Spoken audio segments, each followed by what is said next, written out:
baada ya kadhia inayomkabili mbunge wa jimbo la Kawe jijini Dar es Salaam kupitia Chama cha Mapinduzi CCM, Askofu Josephat Gwajima na kiongozi wa makanisa ya Ufufuo na Uzima.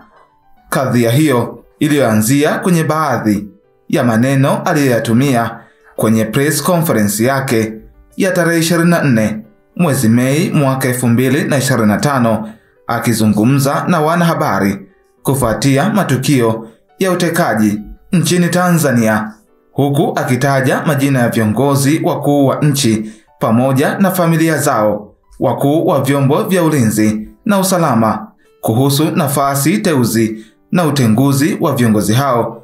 Baadhi ya kauli hizo na mantiki yenyewe ya press conference hiyo inatajwa kuzua taharuki nchini juu ya ukakasi wa maneno kadhaa yaliyotajwa kubagaza mamlaka za serikali na mhimili mkuu wa nchi, huku chama chake cha Mapinduzi yaani CCM katika jumuiya zake zikitaka hatua zaidi za kinidhamu zichukuliwe kwa kada huyo kuelekea uchaguzi mkuu wa mwezi Oktoba mwaka 2025.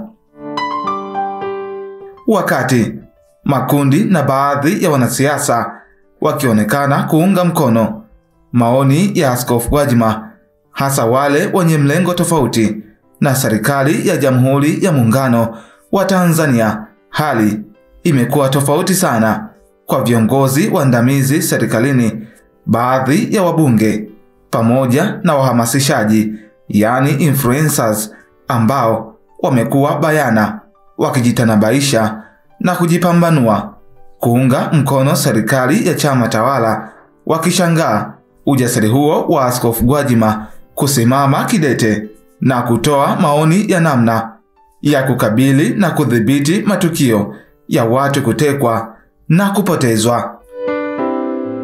Wabunge wenza wa Askofu Gwajima na maswahiba waliowahi hata kuitana majina matamu wawapo mjengoni na katika washa mbalimbali, majina kama kaka yangu, ndugu yangu ama pacha wangu, wote wameonekana kumgeuka Askofu Gwajima, tena kwa kumkemea na kumkaripia, wakikitaka Chama cha Mapinduzi hasa wilaya ya Kinondoni lililopo jimbo lake la Kawe wamchukulie hatua za haraka iwezekanavyo ili kukomesha na kutoa funzo kwa wabunge na makada wengine ambao wana tabia kama hizo, alisisitiza Abbas Tarimba, mbunge wa jimbo la Kinondoni ambaye pia alikuwa swahiba wa Gwajima hapo kabla. Kuna mtu anatuchokonoa, tena mtu huyo ni mbunge wa chama chetu cha Mapinduzi. Najiuliza, uongozi wa CCM wilaya ya Kinondoni uko wapi kumchukulia hatua mtu huyu anayetusumbua kila kitu humu ndani? Wasipomchukulia hatua mtu huyu, nitaanza kuwatazama kwa jicho la tofauti, aliongeza mbunge Tarimba. Mbunge wa Geita Vijijini Joseph Kasheku Msukuma alitumia wasaa huo kumkosoa Askofu Gwajima, kuitisha mkutano na vyombo vya habari na kujitokeza hadharani kupinga waziwazi sakata la utekaji nje ya bunge, ili hali anayo nafasi ya kuchangia ndani ya bunge na anayo fursa ya kuonana na kuzungumza na viongozi wa juu wa nchi, na kwamba hakupaswa kuibaragaza serikali na mamlaka zake. Pamoja na kauli za kumjibu Askofu Gwajima kutoka pande zote, kinachoumiza wakosoaji wake ni ukimya wake ulivyotanda pasina kurudisha kejeli na vijembe majukwaani kama ilivyozoeleka kasumba yake, na akihudhuria vikao vya bunge kama kawaida. Na wapo wengi wanaoamini ukimya huu wa Askofu Gwajima ipo siku atakuja kulipuka na kujibu tuhuma zinazomkabili kuhusu usaliti wake kwa Chama cha Mapinduzi CCM.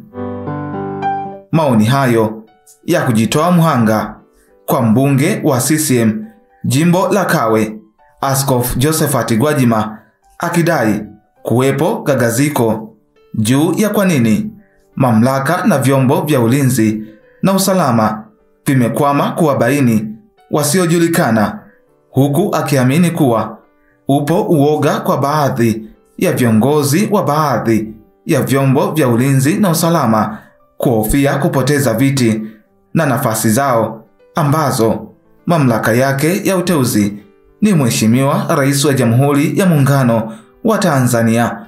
Hatua hiyo imezua gumzo na mitazamo tofauti, huku wanaharakati wa mlengo wa upinzani wakipongeza ujasiri na uthubutu wa Askofu Gwajima kutoka hadharani akionyesha kukerwa na utekaji, akiweka mizania ya hatua zinazochukuliwa na mamlaka kudhibiti uhalifu huo.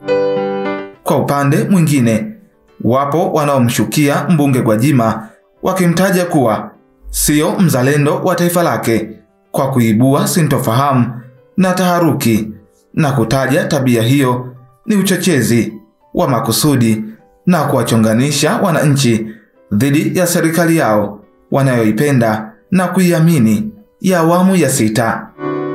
Katika majukwaa na mitandao ya kijamii, Askofu Gwajima ameonekana kuwagawa watu katika makundi.